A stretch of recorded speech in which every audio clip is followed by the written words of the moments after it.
تو ژوئن 1958 یه نقاشی درب داغون از عیسی مسیح توی حراجی تو لندن به قیمت 45 پوند فروخته میشه. قیمت یه شام توی رستوران خوب. 60 سال بعدش همین تابلو به قیمت 450 میلیون دلار فروخته میشه. همه رکوردها رو میشکنه و گرونترین اثر هنری تاریخ میشه.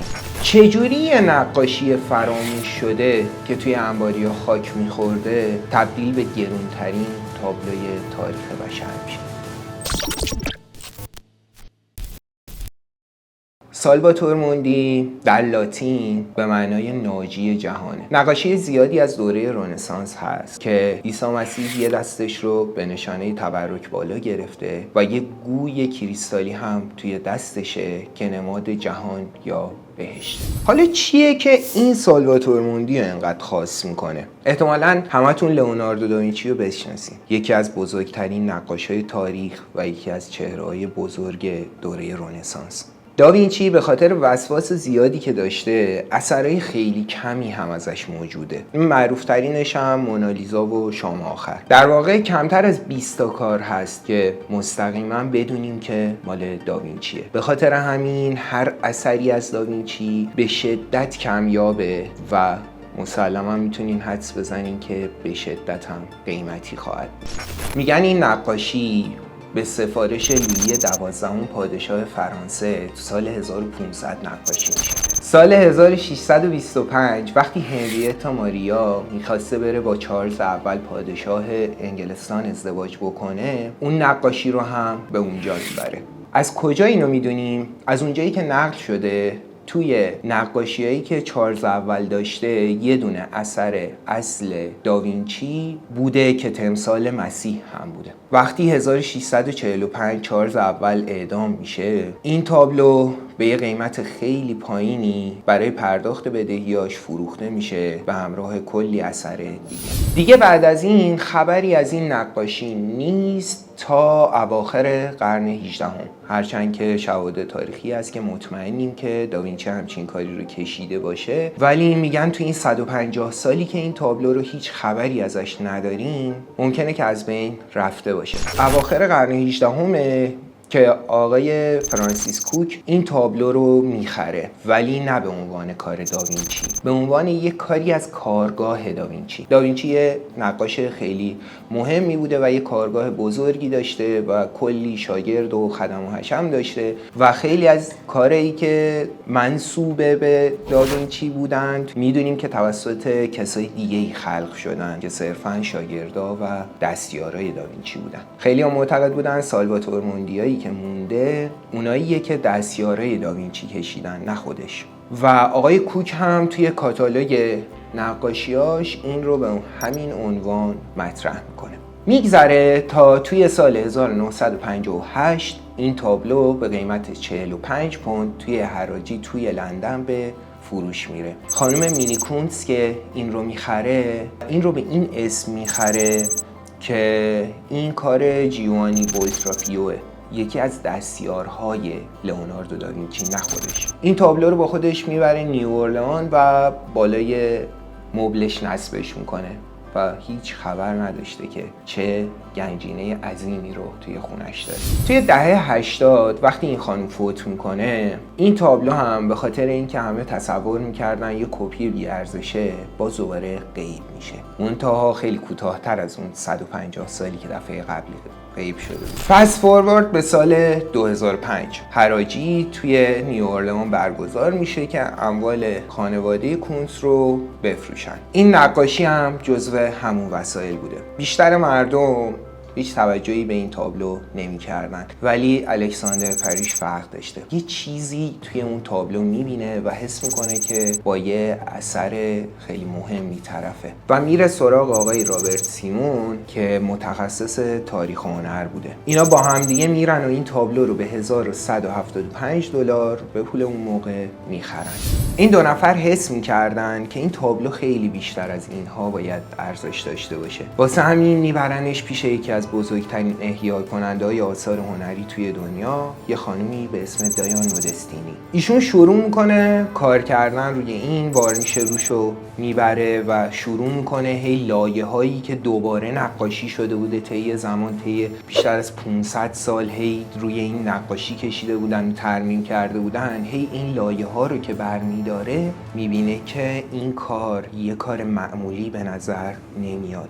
جزئیات لباس مسیح، اون حالتی که موهاش داشته، اون کریستالی که توی دست چپش بوده، باعث میشه که خانم مودستینی به این باور برسه که این اثر یه چیزی بیشتر از این چیزیه که تا الان فکر میشده. شروع میکنن روی این مطالعه کردن و لایه‌های زیریشو با اشعه ایکس، با اشعه مادون قرمز، با چیزهای مختلف آزمایش میکنن و یه نکات خیلی جالبی میبینن توش. یکی از این موارد این بوده که شست این مسیح توی لایه‌های پایین‌تری یکم صافتره و بعداً نقاش تصمیم گرفته که یک کمی خمش بکنه. یه همچین اتفاقی توی کار کپی اتفاق نمیفته.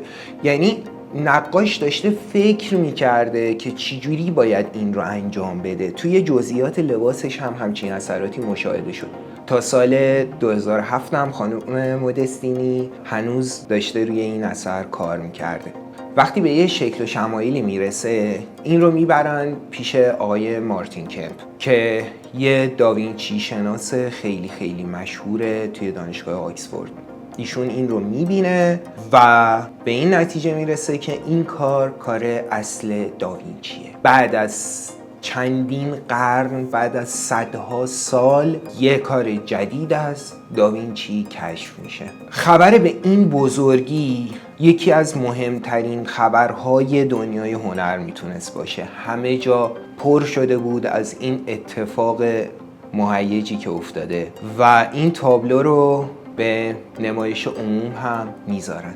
البته همه هم موافق نبودن که کار اصل داوینچیه این کار. مثلا خانم کارمن بامباخ معتقده که این کار اصل داوینچی نیست. ایشون میگه درسته که احتمالاً موها کار خود شخص داوینچیه و اون شکست نوری که توی اون گوی کریستالی هست از خود داوینچی فقط برمیاد انجامش و یه سری جزئیات اینجوری، ولی این کار اصل داوینچی نیست. و در واقع داوینچی داشته به بولترافیو کمک میکرده که این کار رو تموم بکنه. تو سال 2011 اگر یه دونه تابلوی اصل داوینچی داشتیم، رو گنج خوابیده بودیم. همین الان هم اگر یه تابلوی اصل داوینچی داشته باشیم، رو گنج خوابیدیم. آیه سیمون و پریش هم میگردن دنبال یه خریدار خوب. موزه هنر دالاس هم میگن این وسط یه پیشنهادایی میده، ولی به این قیمتا راضی نبودن اینا. نهایتاً یه آقایی به اسم بوویر میاد و این کار رو میخره. ایشون یه کلکسیونر و یه فروشنده آثار هنریه، اصالتاً سوئیسی. بوویر اون موقعی که این کار رو میخره براش یه خریدار خیلی خوبی هم سراغ داشته، یه میلیونر روس به اسم دیمیتری ریبولوولف. آقای ریبولوولف با ثروت هنگفتی که داشته، جالب بدونیم باشگاه موناکو هم مال ایشونه، میاد و یه سری آثار هنری از ایشون میخره و میاره روسیه. منتها بعد از یه مدتی متوجه میشه که چه کلاه گشادی سرش رفته و چقدر بالاتر از قیمت این رو خریده. بوویر اون تابلو رو 75 الی 80 میلیون دلار میخره، کمتر از یک روز به 125 میلیون دلار میفروشه به ایشون. فقط این تابلو هم نبوده. اینجاست که دیگه ریبولوولف شاکی میشه و میفته دنبال یه پرونده حقوقی توی کشورهای مختلف که نزدیک 1 میلیارد دلاری که معتقد بوده کلاهبرداری ازش کرده و گرونتر بهش فروخته این کارهای هنری رو، بتونه که یه کاری بکنه. در واقع این کلاهبرداری بوویر که 37 تا شاهکار هنری رو به ایشون میفروشه، یه دونه از کلاهبرداری‌های خیلی معروف این چند دهه اخیره. دیگه آقای ریبولوولف هم خسته شده بوده و دیگه چشم دیدن این کار رو نداشته. میده به حراجی کریستی که این رو بفروشن. بهترین زمان رو هم یه جورایی انتخاب میکنه، هرچند انتخاب نکرده بوده. بعد از همه اون خبرهایی که با در اومدن کار گم شده داوینچی بوده و بعدش هم اون حالا 1 میلیارد دلاری که معتقد بوده آقای بوویر ازش کلاهبرداری کرده و اون شکایتی که تو کل دنیا پخش شده بود و اون همه خبری که باهاش اومده بود، کریستی هم کم نمیذاره. یه ورود هالیوودی براش تدارک میبرن دور دنیا، این تابلو رو نشون میدن و بین کارهای مدرن کنار کارهای اندی وارهول و یه سری آرتیستای معاصر میارن که کار داوینچی رو هم بفروشن. آقای ریبولوف هم اینجوری بوده که بریم ببینیم چقدر میارزه این کار که به ما 100 خورده میلیون انداختنش. حراجی با 70 میلیون شروع میشه، به سرعت 100 میلیون، 200 میلیون، همینجوری داشته میرفته بالا. هیچ اثر هنری به این رقم ها دیگه نرسیده بوده، ولی هیچ کدوم از اون خریدارای اصلی پا پس نمیکشیدن و اینجوری قیمتش هی میره بالا. 19 دقیقه حراج بوده. نهایتاً به 400 میلیون دلار این کار فروخته میشه و با کمیسیون خود کریستی این مبلغ به 451 میلیون دلار میرسه. ولی حالا کی خریده بوده یه همچین کاری رو؟ کی همچین پولی اصلا داشته که یه همچین چیزی رو بخره؟ خیلی ها میخندیدن و مسخره میکردن که یه کاری که معلوم نیست اصل داوینچیه رو به این قیمت خریدن. یه سریا متعجب دور و بر رو نگاه میکردن، چون اونی هم که پیشنهاد داده بود داشت تلفنی تو حراج شرکت میکرد. ولی حالا ایشون کی بود؟ یه شخصی به اسم بدر بن عبدالله. حالا این آقای بدر بن عبدالله کیه؟ از شاهزاده‌های سعودیه، وزیر فرهنگ عربستان سعودی بوده تو اون موقع. ایشون ظاهراً برای ملک بن سلمان این تابلو رو خریداری میکنه. بعد از این خرید دیگه هیچ کسی باز دوباره نمیدونه که این تابلو کجاست. این تابلو همیشه داره غیب میشه. بعضیا میگن که توی یت شخصی خود بن سلمانه و تیکه هم میندازن که کنار آب شور دریا چی به سر این تابلو میاد. بعضیا میگن که توی قصرشه و هر کسی یه چیزی میگه. تو سال 2018 قرار بود که این تابلو دوباره به معرض نمایش عموم در بیاد و توی لوور ابوظبی که با لوور فرانسه یک کمی فرق داره، جوری شعبشه، قرار بوده که نمایش داده بشه. منتها هم این اتفاق نمیفته، همین که این تابلو دیگه هیچ جای دیگه ای هم حتی وعده نمایشش اتفاق نمیفته و هیچ کسی نمیدونه که تا الان کجاست.